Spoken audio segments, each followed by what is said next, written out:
Hello dear viewers, welcome to my channel अमानली academy.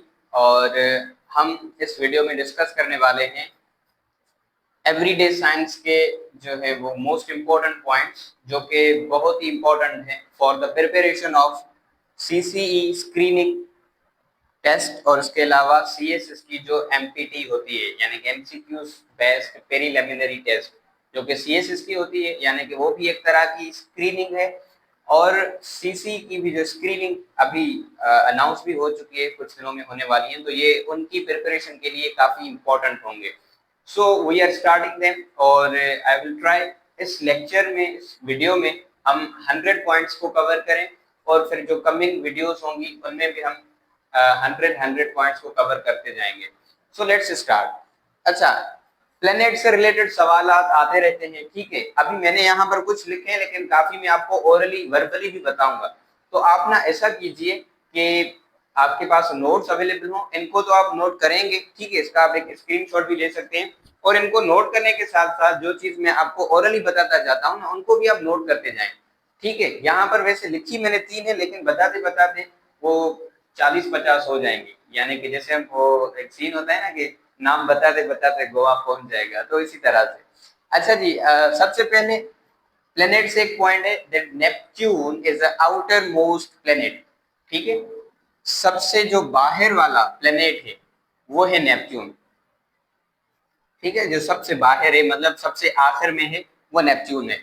अभी अगर हम वैसे बात करें 2006-5 से पहले जब प्लूटो भी एक प्लेनेट कंसीडर किया जाता था, तो सबसे बाहर वाला जो प्लेनेट था वो प्लूटो था। लेकिन जब प्लूटो को प्लेनेट्स की लिस्ट से ड्रॉप कर दिया गया तो अब जो सबसे बाहर वाला प्लेनेट होगा वो कौन सा होगा?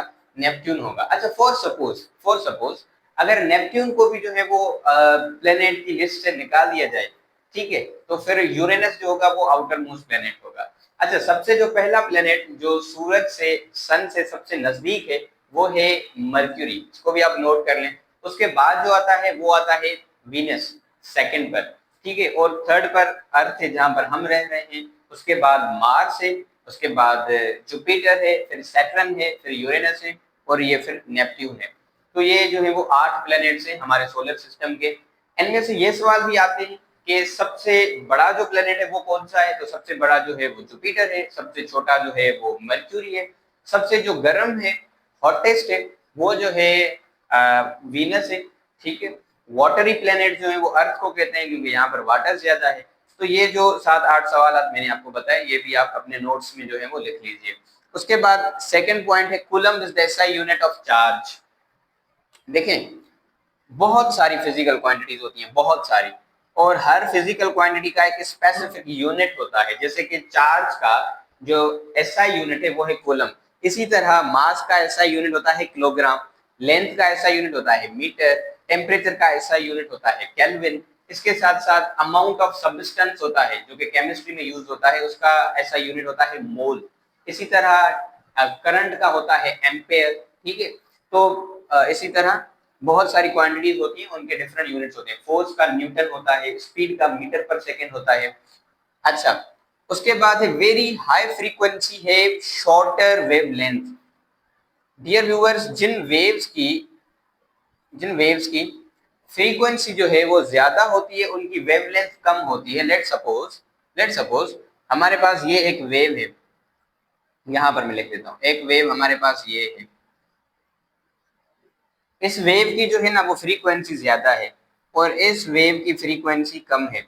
पर आप एक चीज यहाँ पर नोट करेंगे, ये जो वेवलेंथ है, ज्यादा फ्रीक्वेंसी वाली वेव की जो वेवलेंथ है वो कम है और जो कम फ्रीक्वेंसी वाली वेव की वेवलेंथ है वो ज्यादा है। तो हम ऐसा कह सकते हैं कि अगर फ्रीक्वेंसी ज्यादा होगी तो वेवलेंथ कम होगी, अगर अगर वेवलेंथ कम होगी तो फिर फ्रीक्वेंसी ज्यादा होगी। मतलब आप ऐसा कह सकते हैं कि इनका आपस में इनवर्स रिलेशन होता है, एक चीज कम होगी तो दूसरी ज्यादा हो जाएगी, ठीक है। अच्छा, उसके बाद long site defect could be corrected by using convex lens. ये आंखों के दो प्रॉब्लम्स होते हैं, एक होता है शॉर्ट साइट डिफेक्ट, एक होता है लॉन्ग साइट डिफेक्ट। जो शॉर्ट साइट डिफेक्ट होता है उन वो जो है वो कॉनकेव लेंस के जरिए करेक्ट होता है और जो लॉन्ग साइट डिफेक्ट होता है वो कॉन्वेक्स लेंस के लिए जो है वो के जरिए करेक्ट होता है।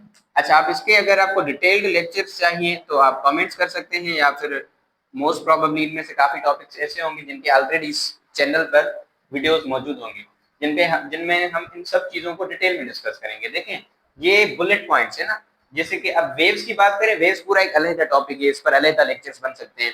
ये जो फिजिकल क्वांटिटीज है, लेंथ, मास, टाइम, टेम्परेचर, चार्ज, इन पर अलग लेक्चर बन सकता है। तो इसी तरह यहाँ पर लिखी हर एक पॉइंट पर एक अलग डिटेल्ड लेक्चर बन सकता है, लेकिन वो फिर स्क्रीनिंग की तो प्रिपरेशन नहीं हुई ना, फिर वो रिटर्न की प्रिपरेशन हो गई। तो इसलिए स्क्रीनिंग के लिहाज से सिर्फ हम बुलेट पॉइंट्स को डिस्कस करते हैं, जो कि पास में सवाल आते रहे या आ सकते हैं most probably.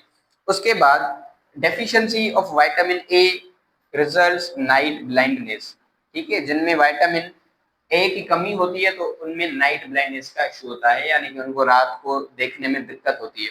If we decrease the volume the pressure will increase, ठीक है, ये लॉज होते हैं गेज के लॉज। उसके अकॉर्डिंग अगर आप मैस को, अगर आप टेम्परेचर को ना छेड़े, उनके साथ हरकत ना करें, तो फिर क्या होगा कि जब जब आप वॉल्यूम को डिक्रीज करेंगे तो प्रेशर आपको इंक्रीज करना पड़ेगा, यानी कि आप किसी भी चीज का वॉल्यूम तब ही डिक्रीज कर सकते हैं जब उन पर आप प्रेशर बढ़ाएंगे, ठीक है। या इसका अपोजिट भी होगा, यानी कि जब प्रेशर कम होगा तो वॉल्यूम इंक्रीज होगा, और जब वॉल्यूम जो है वो इंक्रीज होता है तो प्रेशर कम होता है, और अगर वॉल्यूम डिक्रीज होता है तो फिर प्रेशर इंक्रीज होता है। तो ये पॉइंट आप याद रख लें, जब वॉल्यूम डिक्रीज होगा तो जो प्रेशर है वो इंक्रीज होगा। Then life span of red blood cell, तो रेड ब्लड सेल की जिंदगी जो है वो कितनी होती है, तो वो होती है 120 डेज। ये सवाल भी अक्सर आता रहता है टेस्ट वगैरह के अंदर। The density of water is 1 ग्राम पर क्यूबिक सेंटीमीटर, ये वाटर की डेंसिटी है, और ये डेंसिटी की जो वैल्यू है वो है 1 ग्राम पर क्यूबिक सेंटीमीटर, और ये चेंज भी हो सकती है टेम्परेचर वगैरह के इफेक्ट से, लेकिन आमतौर पर सवाल इसी तरह आता है और उसका करेक्ट आंसर भी यही होता है। बैटरी जो है ये एक जो है वो कन्वर्टिंग डिवाइस है, जो कि कन्वर्ट करती है केमिकल एनर्जी को इलेक्ट्रिकल एनर्जी में, ठीक है। इनको हम एनर्जी कन्वर्टर्स भी कहते हैं। एनर्जी कन्वर्टर्स वो होते हैं जो एनर्जी के एक फॉर्म को दूसरे फॉर्म में कन्वर्ट करते हैं। लेट सपोज अभी ये आपको जो ना बल्ब नजर आ रहा होगा, जिसका शेडो भी यहाँ पर आ रहा होगा, तो ये जो शेडो है, मतलब ये जो लाइट की रिफ्लेक्शन है, तो बल्ब जो है, बल्ब भी एक एनर्जी कन्वर्टर है, यानी कि बल्ब को इलेक्ट्रिकल एनर्जी मिलती है और वो उसको कन्वर्ट करता है लाइट एनर्जी में, ठीक है। इसी तरह बैटरी जो है वो केमिकल एनर्जी को कन्वर्ट करती है इलेक्ट्रिकल एनर्जी में। उसके बाद ये बहुत ही मशहूर सा सवाल है, अक्सर आता रहता है कि जो सन है वो क्या है, जो सन इज ए स्टार, ठीक है, मतलब शायद गलती से कोई इसको सैटेलाइट या फिर प्लेनेट समझ ले, तो या एस्टेरॉइड या कॉमेट्स होते हैं, तो ये सारी डिफरेंट चीजें।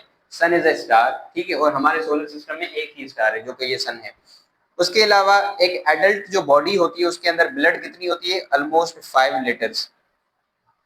अच्छा, इन 5 लीटर्स को आप ऐसे भी कह सकते हैं कि वो इंसान की पूरी बॉडी का जो वजन है या जो वेट है उसका 7 to 8% जो है वो ब्लड ही बनाती है। तो इस तरह से भी सवाल आ सकता है। उसके बाद the most abundant element in the universe is hydrogen, इस कायनात के अंदर जो सबसे ज्यादा वाला एलिमेंट है, जिसकी अमाउंट सबसे ज्यादा है, वो हाइड्रोजन है। Most abundant element in earth crust, ठीक है, अर्थ के जो वो 3 लेयर्स होते हैं, क्रस्ट, मेंटल, कोर। तो क्रस्ट, अर्थ के क्रस्ट के अंदर जो सबसे ज्यादा एलिमेंट पाया जाता है दैट इज ऑक्सीजन। उसके बाद इंसान जो है वो एक दिन के अंदर कितने लीटर हवा लेता है अपनी सांस लेने के लिए, तो वो है 10 से 11,000 लीटर्स, ठीक है। और कितनी बार सांस लेता है, तो वो तकरीबन लेता है 20,000 बार वो सांस ले लेता है, लेकिन कितने लीटर्स एयर लेता है, तो वो 10 से 11,000 लीटर एयर लेता है। उसके बाद deficiency of vitamin D results in, यानी कि अगर आपकी बॉडी के अंदर विटामिन डी की कमी हो जाए तो आपको रिकेट्स होंगी, यानी कि बोन्स वगैरह के प्रॉब्लम्स हो जाएंगे। तो ये रिकेट्स उस बीमारी का नाम है। ऐसा इसी तरह